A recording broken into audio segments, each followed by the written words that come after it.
The current authorities need to take much stronger action to fulfill their anti-terrorism commitments.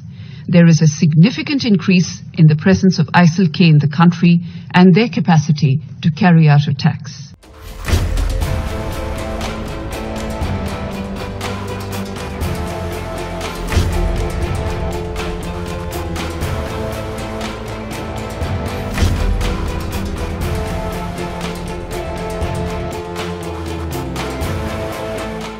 The recent findings of the 1988 Sanctions Committee's analytical support and the Sanctions Monitoring Team report indicate that the current authorities need to take much stronger action to fulfill their anti-terrorism commitments. There is a significant increase in the presence of ISIL-K in the country and their capacity to carry out attacks. ISIL-K, with its base reportedly in Afghanistan, continues to issue threats of terrorist attacks on other countries.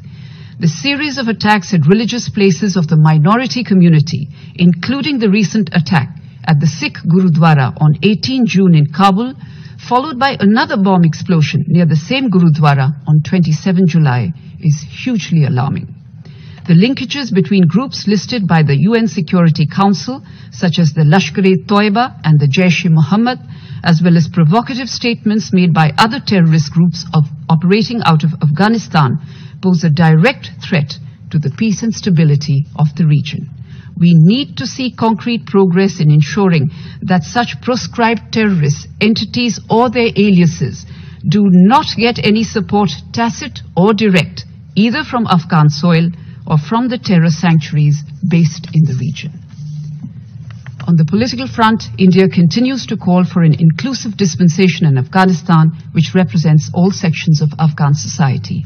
A broad-based, inclusive and representative formation is necessary for both domestic and international engagement. We also express our concern at developments in Afghanistan which directly impact the well-being of women and girls. We join others in calling for the protection of the rights of women and girls and to ensure that the long-fought gains of the last 2 decades are not reversed. Mr. President, peace and security in Afghanistan are critical imperatives that all of us need to collectively strive for. India will continue to play its role towards the pursuit of that objective. The interests of the Afghan people will continue to be at the heart of our efforts in Afghanistan.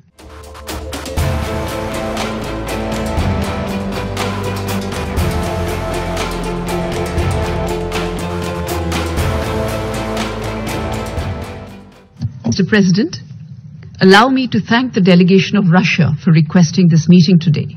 This provides us with an opportunity to take stock of the situation prevailing in Afghanistan. Let me also thank the briefers for their presentations. As we have repeatedly stated at the Security Council, India has direct stakes in ensuring the return of peace and stability, given our position as a contiguous neighbor and long-standing partner of Afghanistan, as well as our strong historical and civilizational linkages to the Afghan people.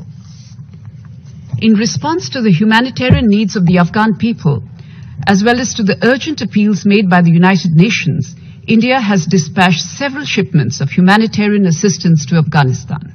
These include 32 tons of medical assistance in 10 batches, which includes essential life-saving medicines, anti-TB medicines, and 500,000 doses of the COVID vaccine.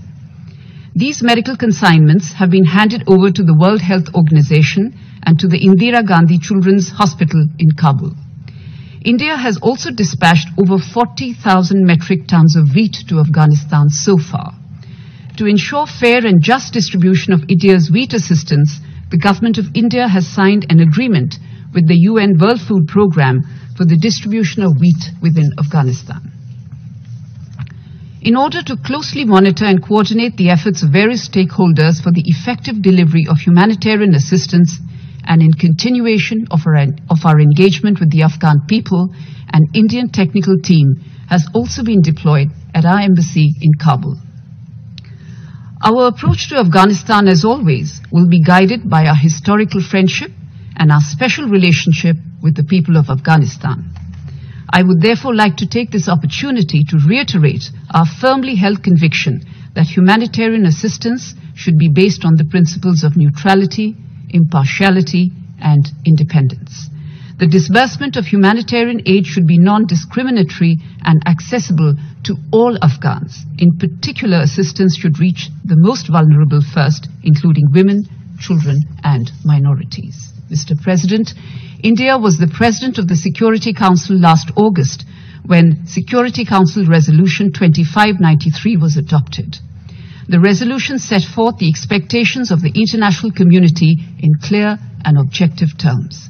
These included ensuring that the territory of Afghanistan is not used to launch terrorist attacks against other countries, formation of a truly inclusive and representative government, combating terrorism and drug trafficking, and preserving the rights of women, children, and minorities. The same message has been reiterated in subsequent resolutions, including the most recently adopted Resolution 2626. With these benchmarks in mind, the present situation is indeed one of concern.